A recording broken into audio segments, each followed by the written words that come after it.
জাতীয় সংসদের স্পিকার ও deputy speaker নির্বাচিত হওয়ায় দলের সব পদ ছেড়ে দিয়েছেন বিএনপি নেতা হাফিজ উদ্দিন আহমেদ বীর বিক্রম এবং ব্যারিস্টার কায়সার কামাল। গত ১২ মার্চ বিএনপি চেয়ারম্যানকে দেয়া পদত্যাগপত্রে হাফিজ উদ্দিন আহমেদ লিখেছেন, বাংলাদেশ জাতীয় সংসদের স্পিকার নির্বাচিত হওয়ায় নিরপেক্ষভাবে দায়িত্ব পালনের জন্য বিএনপির জাতীয় স্থায়ী কমিটির সদস্যসহ সকল পর্যায়ের পদ থেকে তিনি স্বেচ্ছায় পদত্যাগ করলেন। নিরপেক্ষতার খাতিরে বাংলাদেশ জাতীয়তাবাদী দলের স্থায়ী কমিটির সদস্য পদ থেকে পদত্যাগ করেছি। আমি সকল সদস্যের কাছ থেকে আন্তরিক সহযোগিতা কামনা করি।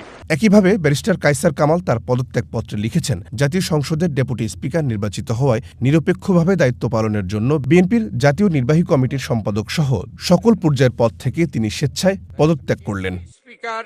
ত্রয়োদশ জাতীয় সংসদের যাত্রা শুরু হয় গত ১২ মার্চ। এদিন বিএনপির সিনিয়র নেতা খন্দকার মোশাররফ হোসেনের সভাপতিত্বে অনুষ্ঠিত বৈঠকে স্পিকার ও ডেপুটি স্পিকার নির্বাচন করা হয়। এরপর নিয়ম অনুযায়ী তারা শপথ নেন।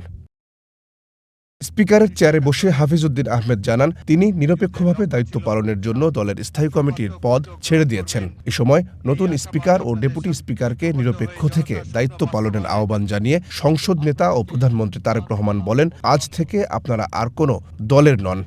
আজ থেকে আপনারা আর কোনো দলের নন।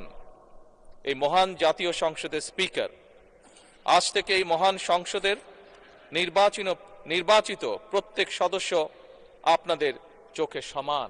তবে প্রশ্ন উঠেছে, দলের সকল পর্যায়ের পদ থেকে পদত্যাগ করায় মেজর হাফিজ এবং ব্যারিস্টার কায়সার কামাল আর জাতীয় সংসদের সদস্য আছেন কিনা। যদি তারা সংসদ সদস্য না থাকেন, তাহলে স্পিকার ও ডেপুটি স্পিকারও থাকতে পারেন না।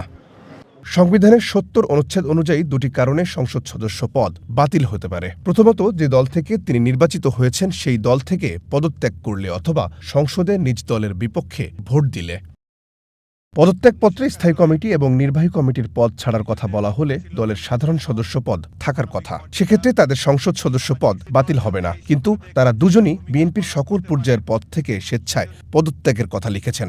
এর মধ্য দিয়ে তারা দলের প্রাথমিক সদস্য পদও হারালেন কিনা সেই প্রশ্ন উঠছে। যদি তাই হয়, তাহলে সংবিধানের ৭০ অনুচ্ছেদ অনুযায়ী স্পিকার ও ডেপুটি স্পিকারের সংসদ সদস্য পদ থাকবে না। তাদের দুজনেরই আসন শূন্য ঘোষণা করে সেখানে উপনির্বাচন দিতে হবে। আর সংসদ সদস্য না থাকলে তারা স্পিকার ও ডেপুটি স্পিকারও থাকতে পারবেন না।